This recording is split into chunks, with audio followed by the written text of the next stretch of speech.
এখানে কিছু প্রশ্ন রিপিটেড, সেটা হচ্ছে ইরান, ইসরায়েল, সৌদি আরব ইত্যাদি বিষয়ে রিপিটেড প্রশ্ন।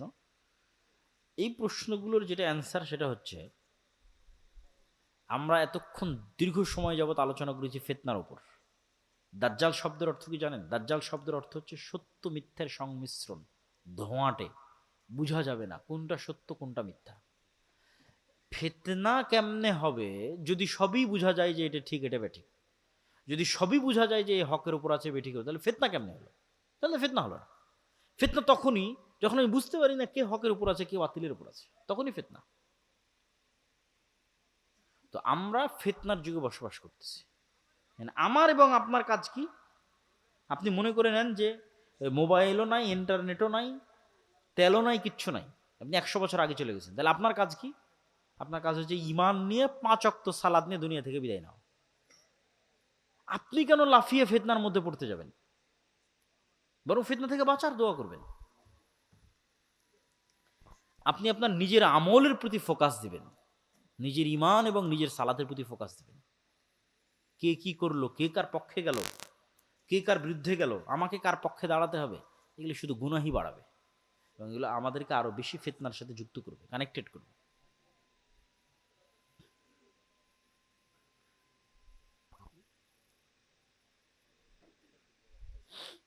অসংখ্য পলিটিক্যাল প্রশ্ন,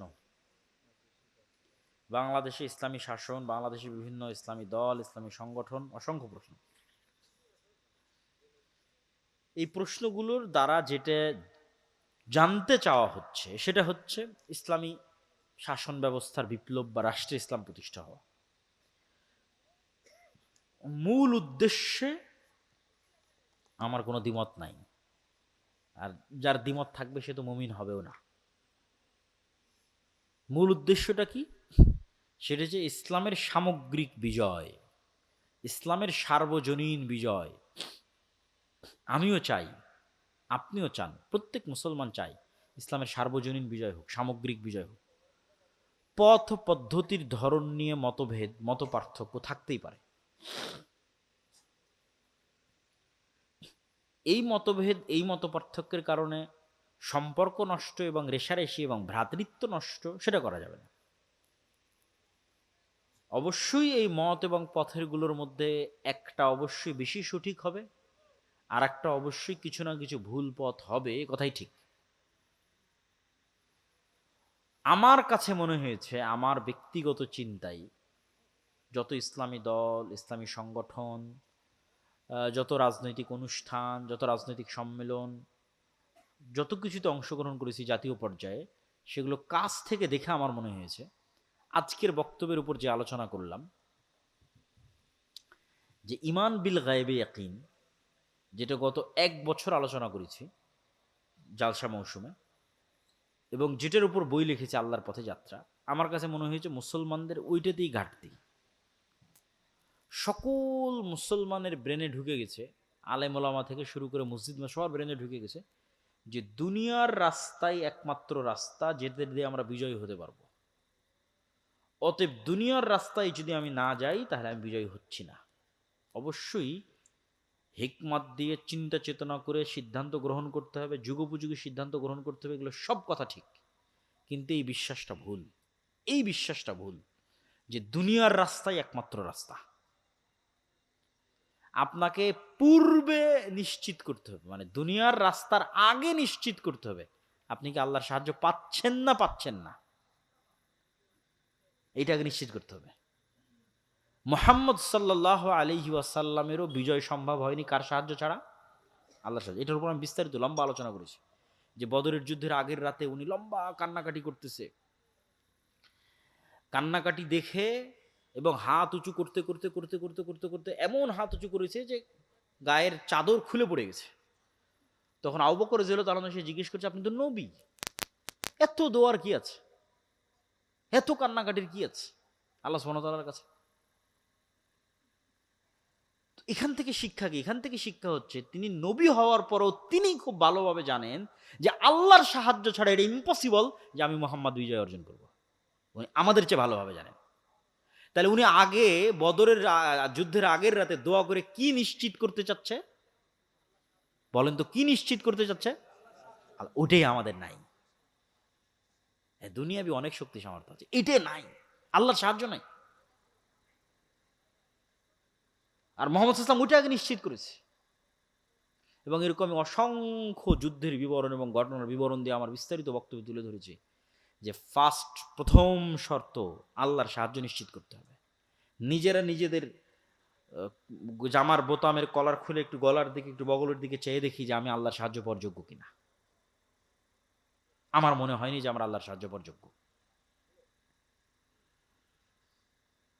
আপনি নিশ্চিত থাকেন যে এখানে যদি আমি একটা দলের নেতা হই এবং এখানে যদি আরেকটা দলের নেতা থাকে এবং আমাদের দুই দলের নেতার মধ্যে যদি আসন ভাগাভাগি এবং বন্টন নিয়ে চুক্তি হয়, মতভেদ হয় এবং সমস্যা হয়, নিশ্চিত থাকেন এর মধ্যে মুনাফিকি আছে, মিথ্যা আছে।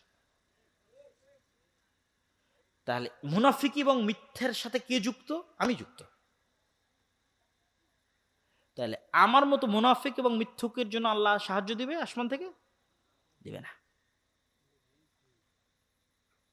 তাহলে মুসলমানদের রন্ধ্রে রন্ধ্রে কি ঢুকে গেছে? মুনাফিকি এবং মিথ্যা, ন্যায় নাই। তাহলে যতক্ষণ মুসলমানেরা ন্যায়পরায়ণ না হতে পারছে, মুনাফিকি এবং মিথ্যা থেকে বের হতে না পারছে, ততক্ষণ তো আল্লাহ সাহায্য দিবে না। আল্লাহ তো সব আলেম ওলামার অবস্থা জানে, সব মসজিদ মাদ্রাসার অবস্থা জানে, সব ইসলামী দলের অবস্থা জানে, আল্লাহ আমারও অবস্থা জানে। তাহলে আমি জিততে পারতেছি না কেন? আল্লাহর সাহায্য নেই এই জন্য। দুনিয়াটা তো পরে আসবে, দুনিয়াবি আসবাব ইউজ করা, তরবারি চালাবো তো পরে, তীর মারবো তো পরে, আগে তো আল্লাহর সাহায্য লাগবে। তাহলে আপনাদের দেশে ইসলামের বিজয় হচ্ছে না কেন বলেন তো? আল্লাহর সাহায্য নেই। তাহলে সবাই মিলে বসে থেকে চিন্তা করেন কিভাবে আল্লাহর সাহায্য পাওয়া যাবে। আল্লাহর সাহায্য পাওয়ার শর্ত পূরণ করেন, তারপরে দুনিয়াবি রাস্তা ব্যবহার করেন, আল্লাহ বিজয় দিবে ইনশাল্লাহ, এটা আল্লাহর ওয়াদা।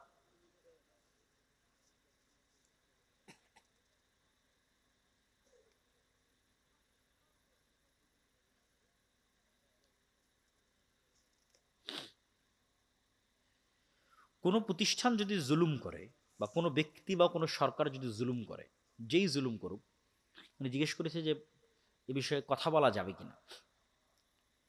আল আমর বিল মারুফ এবং নাহি আনিল মুনকারের দলিলের আলোকে স্পষ্টভাবে বোঝা যায় যে সৎ কাজের আদেশ এবং অসৎ কাজে বাধা দেওয়া সকল নবী রাসূলের কর্তব্য, সকল মুসলমানের কর্তব্য। কুনতুম খায়রা উম্মাতিন উখরিজাত লিন-নাস তা'মুরুনা বিল মারুফ ওয়া তানহাউনা আনিল মুনকার। এই এক দলিলের ভিত্তিতে বড় প্রতিষ্ঠান নয়, বড় রাজনৈতিক দল নয়, সরকার নয়, স্বাভাবিক আপনার এলাকাতেও আপনার সমাজেও যে ধরনের অন্যায় হোক না কেন, মানুষ খালি আমর বিল মারুফ আর নাহি আনিল মুনকার মানে মনে করো ওখানে গান বাজাচ্ছে, ওখানে আমর বিল নাহি আর মুনকার করবো, আমর বিল নাহি আনিল মুনকার করবো। কিন্তু আর একজন যে আর একটা অন্য অন্যায় করতেছে যেটা গান বাজানো নয়, চাঁদা নিচ্ছে, ওখানে কেন আপনি আমর বিল মারুফ নাহি আনিল মুনকার করবেন না? কেন করবেন না? ওখানে আমর বিল মারুফ নাহি আনিল মুনকার করতে হবে। তাহলে আমর বিল মারুফ এবং নাহি আনিল মুনকার এটা মুসলমানদের জরুরি দায়িত্ব, এটা করতেই হবে। এটা যদি রাষ্ট্রপ্রধান করে তবুও করতে হবে। হ্যাঁ, কিছু কিছু সময় সালাফে সালেহিন অবলম্বন করতেন যে রাষ্ট্রপ্রধানকে গোপনে নাসিহা করা। তো যেই দেশের যেরকম কালচার, সেই কালচারের ভিত্তিতে এটার সিদ্ধান্ত হবে। আমাদের দেশের কালচার কি? আমাদের দেশের কালচার হচ্ছে যদি রাষ্ট্র বা রাষ্ট্রের প্রধান কোনো একটা কাজের সিদ্ধান্ত গ্রহণ করে, মনে করেন সে কাজটা হারাম, আর বাংলাদেশের সকল আলেম ওলামা চুপ আছে, কেউ কোনো কথা বলতেছে না, তাহলে মানুষ কি মনে করবে? ওটা মনে হয় হালাল। তো মানুষকে তো আমার অন্তত এই গানটা দিতে হবে যেটা হারাম, যেটা তোমাকে বলতে হবে, মেম্বারে বলতে হবে, খুতবায় বলতে হবে এটা হারাম। এখন সেটা যদি রাষ্ট্রের বিরুদ্ধে যায় কিছু করার নেই, সরকারের বিরুদ্ধে যায় কিছু করার নেই। আমর বিল মারুফ ওয়া নাহি আনিল মুনকার এবং আল্লাহর বলা হুকুম এবং বিধিবিধান আমাকে বলতেই হবে।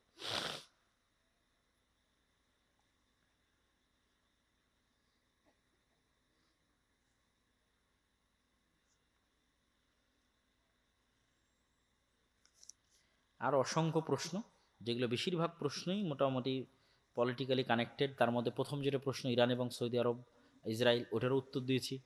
2 নম্বর প্রশ্ন যেটা আমাদের মূল উদ্দেশ্য, কেমনে রাষ্ট্রে ইসলাম বিজয় হবে, সেটারও দিক নির্দেশনামূলক উত্তর দিয়েছি, আর একজনের বিরোধিতামূলক উত্তর দিয়ে কোনো লাভ নাই, শুধু তর্ক বিতর্ক, গন্ডগোল, মারামারি, কোনো লাভ নাই। যেটা করতে হবে সেটা বললাম, এটা করার চেষ্টা করতে হবে।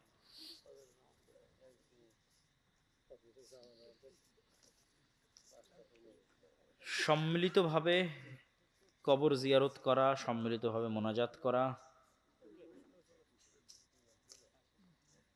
এইগুলো বিষয় আপনারা খুব ভালো করেই জানেন, এগুলো আমরা বহুদিন থেকে বলে আসছি। এগুলো জিজ্ঞেস করা না করা সমান। মাসিক আল ইতিসামে নিয়মিত ফতোয়া যাচ্ছে প্রতি মাসে। যখন ঈদের সময় আসতেছে, রমজানের সময় আসতেছে, সেটার জন্য আলাদা করে ফতোয়া এবং প্রশ্নোত্তর দেওয়া হচ্ছে, প্রবন্ধ দেওয়া হচ্ছে। নতুন শুধু ফতোয়ারই আলাদা বই বের হয়েছে, শাইখ আব্দুর রাজ্জাক বিন ইউসুফের ফতোয়া সামগ্রী, যেটা কিতাবুত তহারাত এবং কিতাবুস সালাত, পবিত্রতা, অজু, তায়াম্মুম, ফরজ গোসল, হাইজ, নেফাস এবং সালাত, এগুলো শুধু প্রশ্ন, এমন কোনো প্রশ্ন নাই যেটা ওখানে পাবেন না। তো এগুলো সবগুলোর উত্তর আপনারা জানেন। যা রাসূল সাল্লাল্লাহু আলাইহি ওয়াসাল্লাম করেননি তা আমাদের জন্য করা কি? বেদাত। তাহলে শরঈ কোনো কিছু করতে হলে আগে দলিল দিতে হবে কার পক্ষ থেকে? আল্লাহর নবীর পক্ষ থেকে দলিল দিতে হবে। আল্লাহ সুবহানাহু ওয়া তাআলা আমাদের আজকের এই আলোচনা থেকে শিক্ষা এবং জ্ঞান অর্জন করার তৌফিক দান করুক, আল্লাহুম্মা আমিন। আপনারা খুব সুন্দরভাবে ধৈর্য ধরে বক্তব্য শুনলেন। আমি তো মনে করছিলাম বক্তব্য শেষ করলে মনে হয় মানুষজন উঠে চলে যাবে, তা আপনারা ধৈর্য ধরে প্রশ্ন উত্তরও শুনলেন। আরও হয়তো অনেক সময় আলোচনা করা যেত, কিন্তু আমাকেও ফিরে যেতে হবে, আমাদের ফজরের সালাতেও অংশগ্রহণ করতে হবে। এই জন্য বক্তব্য আমি আর দীর্ঘায়িত করতেছি না। এই ভাই একটা সুন্দর পরামর্শ দিয়েছে, পরামর্শটা আমি গ্রহণ করলাম। আমরা চেষ্টা করবো ইনশাল্লাহ। এটা মাইকে মুখে বলার দরকার নাই কি পরামর্শ। আল্লাহ আমাদের সৎ পরামর্শগুলো কবুল করার তৌফিক দান করুক, আল্লাহুম্মা আমিন। সুবহানাকা আল্লাহুম্মা ওয়া বিহামদিকা আশহাদু আল্লা ইলাহা ইল্লা আনতা আস্তাগফিরুকা ওয়া আতুবু ইলাইক।